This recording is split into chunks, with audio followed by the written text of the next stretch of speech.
Assalamualaikum warahmatullahi wabarakatuh. Alhamdulillah kita sudah masuk bab 2 pada pembelajaran pendidikan Pancasila dan kewarganegaraan.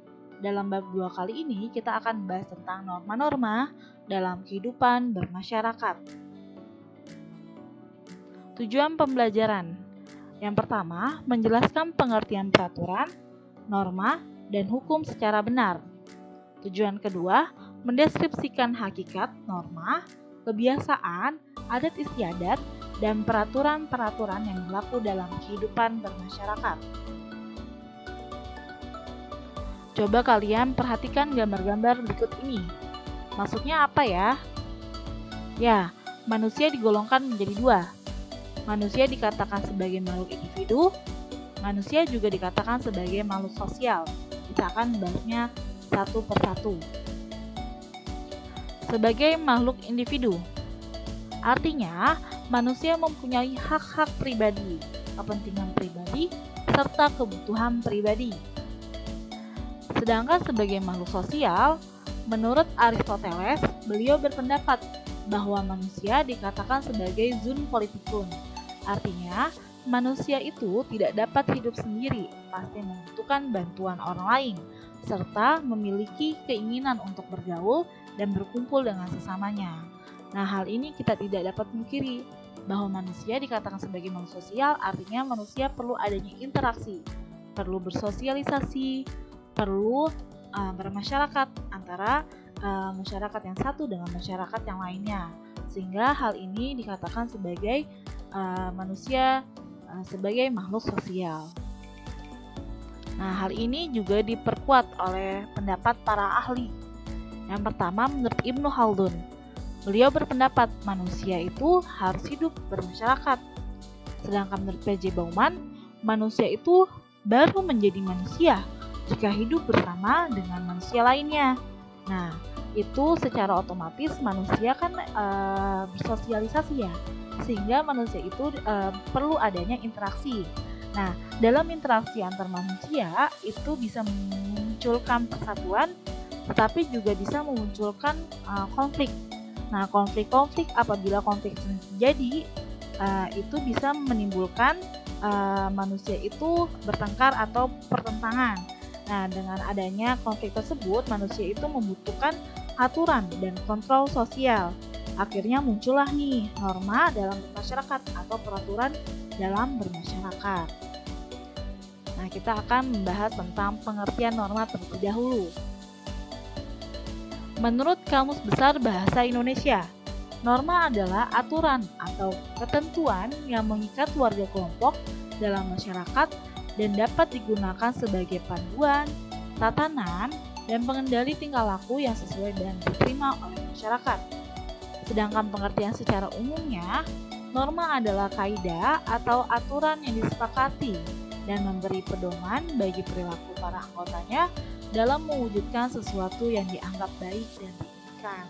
Nah, dengan adanya norma ini diharapkan manusia itu atau masyarakat bisa mewujudkan sesuatu yang dianggap baik dan tidak menimbulkan perpecahan antara satu dengan lainnya. Nah, kita akan membahas tentang tujuan dan fungsi norma. Tujuan norma. Norma bertujuan untuk mengatur kehidupan manusia yang mempunyai kepentingan berbeda, sehingga perbedaan tidak menjadi sumber konflik di masyarakat. Sedangkan fungsi norma berfungsi untuk mewujudkan keteraturan dan ketertiban dalam hidup bermasyarakat, berbangsa, dan bernegara. Nah, itu seperti dikatakan sebelumnya ya, agar tidak menjadi sumber konflik di masyarakat, diperlukan adanya norma atau aturan dalam masyarakat tersebut, sehingga mengurangi hal-hal yang tidak diinginkan dalam kehidupan bermasyarakat dan berbangsa. Selanjutnya, kita akan bahas tentang macam-macam norma. Nah, di sini ada norma berdasarkan sumber atau asal-usulnya. Berdasarkan sumber atau asal-usulnya, norma dibagi 4. Yang pertama, norma agama. Yang kedua, norma kesusilaan. Yang ketiga, norma kesopanan. Dan yang keempat, norma hukum. Norma agama. Pengertian dari norma agama. yaitu peraturan hidup yang harus diterima manusia sebagai perintah-perintah, larangan, dan ajaran yang bersumber dari Tuhan Yang Maha Esa. Nah, sanksinya, norma agama ini tidak memberikan sanksi yang tegas bagi para pelanggarnya, tetapi memiliki sanksi yang pasti, tetapi tidak bersifat langsung karena baru diperoleh setelah meninggal dunia. Contoh dari norma agama. Yang pertama, beribadah sesuai dengan agama dan keyakinan masing-masing. Yang kedua, beramal soleh dan berbuat kebajikan atau kebaikan. Yang ketiga, mencegah, melarang, dan tidak melakukan perbuatan maksiat, keji, dan mungkar. Misalnya ya, kalian melanggar dari norma agama, misalnya berbuat maksiat atau melakukan hal yang keji atau mungkar. Nah, hal itu tidak memiliki sanksi yang langsung, tetapi sanksinya nanti di akhirat. Kalian semua akan diminta pertanggungjawabannya. Karena sanksi ini dikatakan sanksi yang pasti, walaupun nantinya kalian diterimanya setelah meninggal dunia. Nah, contohnya di sini ya, ada gambar beribadah dan ada gambar saling bertoleransi antara satu pemeluk agama dengan satu pemeluk agama lainnya. Yang kedua, norma kesusilaan. Pengertian norma kesusilaan menurut CST Kansil, yaitu peraturan hidup yang dianggap sebagai suara hati sanubari manusia atau disebut dengan insan kamil. Sanksinya, yaitu sanksinya tidak tegas, karena hanya diri sendiri yang merasakan atau merasa malu ataupun menyesal. Nah, contoh dari norma kesusilaan. Yang pertama, berkata jujur, berkata benar. Yang kedua, berlaku adil terhadap sesama. Yang ketiga, menghormati dan menghargai orang lain. Dan yang keempat, berbuat baik terhadap sesama manusia. Nah, apabila kalian melanggar norma kesusilaan, itu seperti kalian tidak jujur, kalian misalnya tidak berlaku adil terhadap teman satu lainnya. Nah, itu biasanya kalian menanggung atau merasakan diri sendirinya itu malu, menyesal karena pernah berbuat bohong, pernah berbuat tidak adil dengan teman satu dengan teman yang lainnya. Hal ini bisa berdampak bagi diri kalian sendiri, yaitu bersifat malu ataupun menyesalinya. Nah, jadi dari norma kesusilaan ini kalian harus berkata jujur dan benar ya. Selanjutnya, contohnya nih, di sini ada gambar si A minta maaf, dia mengaku atas kenakalan dia mengganggu si B.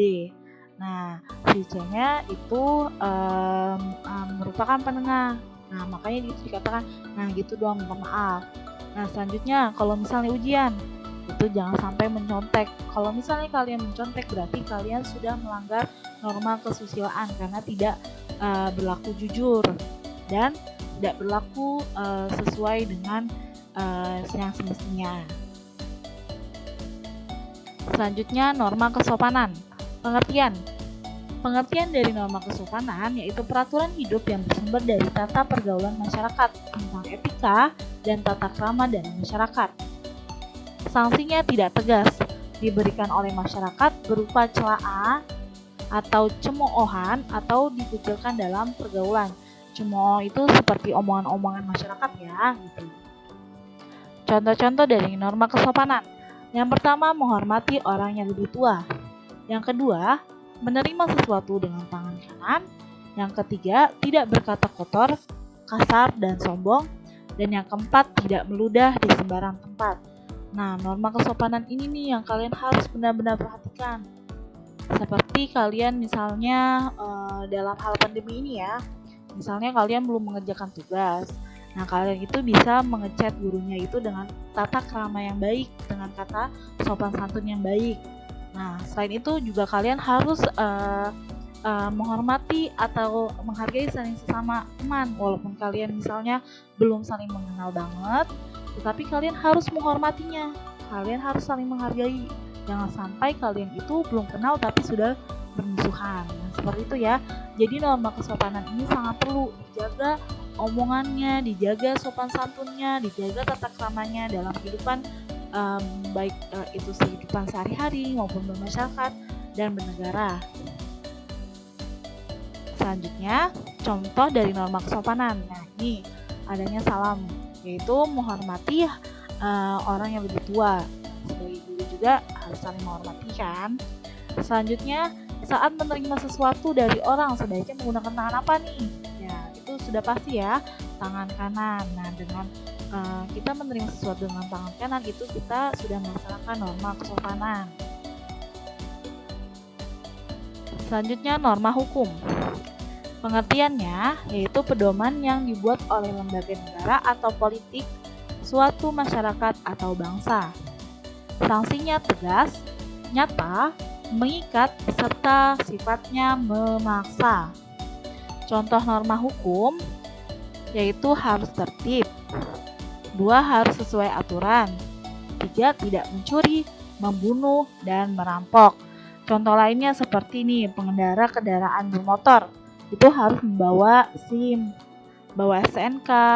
Nah, jika tidak membawa SIM atau STNK itu bisa menimbulkan atau dikenakan sanksi dan tilang. Selanjutnya seperti mengambil hak milik orang lain itu pasti dikenakan sanksi pidana. Terus menghilangkan nyawa orang lain itu pasti juga dikenakan pidana penjara. Nah, ini merupakan contoh-contoh dari norma hukum. Selanjutnya, fungsi dari norma hukum. Pertama, melengkapi norma-norma yang sudah ada. Maksudnya apa? Misalnya ya, dalam norma agama. Misalnya norma agama ada seseorang melakukan perzinahan. Nah, di norma agama itu sanksinya itu kan setelah meninggal dunia. Tetapi di norma hukum ini dilengkapi. Kenapa dilengkapi? Karena sebelum disiksa di akhirat atau sanksi di akhirat nanti seseorang itu harus dihukum di dunianya karena dilengkapi dengan norma-norma hukum, norma-norma yang berlaku di dunianya. Yang kedua, mengatur hal-hal yang belum diatur oleh norma-norma yang ada. Nah, ini singkatnya melengkapi ya. Selanjutnya yang terakhir, tidak jarang norma hukum mengatur hal-hal yang berlawanan dari norma yang ada. Selanjutnya, ciri-ciri norma hukum menurut CST Kansil. Yang pertama, peraturan mengenai tingkah laku manusia dalam pergaulan masyarakat. Yang kedua, berisi perintah larangan yang harus dipatuhi oleh setiap orang. Yang ketiga, peraturan itu diadakan oleh badan-badan resmi yang berwajib. Dan yang keempat, sanksi terhadap pelanggaran tersebut adalah sanksinya tegas. Nah, ini merupakan ciri-cirinya ya. Kalau misalnya tadi itu fungsi. Nah, ini ciri-ciri dari norma hukum, jangan sampai tertukar ya.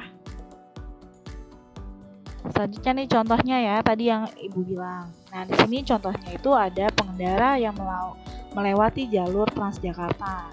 Nah, hal ini melanggar norma hukum, melanggar aturan yang sudah dibuat oleh lembaga-lembaga hukum. Selanjutnya misalnya bayar pajak. Nah, membayar pajak itu merupakan kewajiban warga negara kan, tetapi mereka juga harus tertib, artinya harus mengantri atau lain-lainnya. Nah, itu tidak orang itu harus membayar pajak karena itu taat hukum. Selanjutnya, macam-macam norma berdasarkan daya mengikat. Berdasarkan daya mengikat ya. Berdasarkan daya mengikat juga dibagi 4. Yang pertama ada cara, yang kedua ada kebiasaan, yang ketiga ada tata kelakuan, dan yang keempat adanya adat istiadat. Pertama, cara. Pengertian. Cara adalah norma yang paling lemah daya mengikatnya. Contohnya bersendawa setelah selesai makan, cara berpakaian seseorang, cara menelpon seseorang. Nah, di sini bersendawa setelah makan itu dianggap memiliki norma. Ini termasuk salah satu norma ya, tetapi daya itu tidak terlalu tinggi, bahkan dikatakan sebagai lemah. Nah, cara berpakaian seseorang juga dinilai itu termasuk masuknya dalam norma, yaitu cara. Nah, sanksinya itu biasanya mendapatkan cemoohan atau ejekan. Misalnya seseorang anak alfala nih misalnya Nah iya, ini anak alfa itu harus, maksudnya harus menjaga cara berpakaiannya, walaupun tidak hanya di sekolah, tetapi di masyarakat juga harus, memperhatikan dengan baik cara berpakaiannya, ataupun cara, berbahasa yang baik. Selanjutnya, kebiasaan. Pengertian kebiasaan yaitu peraturan atau perbuatan yang berulang-ulang dalam bentuk yang sama karena orang banyak yang menyukai dan dianggap penting sehingga terus-menerus dipertahankan. Contohnya seperti mengetuk pintu saat bertamu, memberi salam, memberikan sesuatu dengan tangan kanan, menghormati orang yang lebih tua. Nah, sanksinya biasanya mengundang gosip dan tertawaan dari orang lain. Selanjutnya, tata kelakuan. Pengertiannya yaitu kebiasaan tertentu yang tidak sekedar dianggap sebagai cara berperilaku, melainkan diterima sebagai norma pengatur. Contohnya seperti adanya larangan berjudi dan minuman keras, larangan berpakaian yang sangat minim, menghormati orang yang lebih tua. Sanksinya yaitu agak berat, seperti dikucilkan secara diam-diam dalam pergaulan. Selanjutnya, adat istiadat. Pengertiannya yaitu aturan yang sudah menjadi tata kelakuan dalam masyarakat yang sifatnya kekal atau permanen, serta memiliki hubungan yang tinggi dalam pola perilaku masyarakat. Contohnya, di Lampung melarang terjadinya perceraian. Kenapa sih di Lampung itu sangat melarang terjadinya perceraian? Nah, karena perceraian di Lampung itu dianggap tidak hanya yang bersangkutan saja yang tercemar namanya, tetapi seluruh keluarga itu, bahkan seluruh sukunya dikatakan atau tercemar namanya. Nah, kalaupun nanti misalnya seseorang sudah perceraian, itu harus memerlukan upacara adat untuk menghapus pencemaran tersebut. Nah, upacara adat khusus itu membutuhkan biaya yang sangat besar. Nah, itu merupakan contoh adat istiadat di Lampung. Nah, misalnya lagi seperti di Padang. Nah, di Padang itu misalnya yang perempuan itu membeli laki-laki, atau maksudnya perempuan itu bahkan mengeluarkan mahar untuk laki-laki. Nah, ini merupakan salah satu adat istiadat di berbagai suku ya. Jadi kalian bisa cari contoh-contoh lainnya. Nah, sanksinya yang keras yang diberikan oleh pimpinan adat. Biasanya sanksi yang keras diberikan oleh pimpinan adat. Jadi ini kan tadi ya dikatakan ya bahwa kalau misalnya perceraian itu bisa menimbulkan pencemaran. Nah, itu pencemaran namanya itu tidak hanya orangnya saja, tetapi seluruh sukunya. Nah, ini memerlukan sanksi yang keras yang diberikan oleh pimpinan adat. Nah, coba nih kalian perhatikan quotes di bawah ini ya. Orang yang tak beretika adalah yang tidak mengetahui di atas ilmu itu ada adab. Jadi kalian bisa paham ya, orang berilmu itu tidak cukup. Maksudnya ilmu itu tidak dibarengi adab itu tidak cukup. Percuma punya ilmu tapi tidak punya adab. Nah, hal ini kalian harus punya keduanya. Ilmu itu penting, nah tetapi adab itu juga penting. Ya, kurang lebihnya mohon maaf. Ibu ucapkan terima kasih. Assalamualaikum warahmatullahi wabarakatuh. Semoga kalian paham ya atas penjelasan hari ini.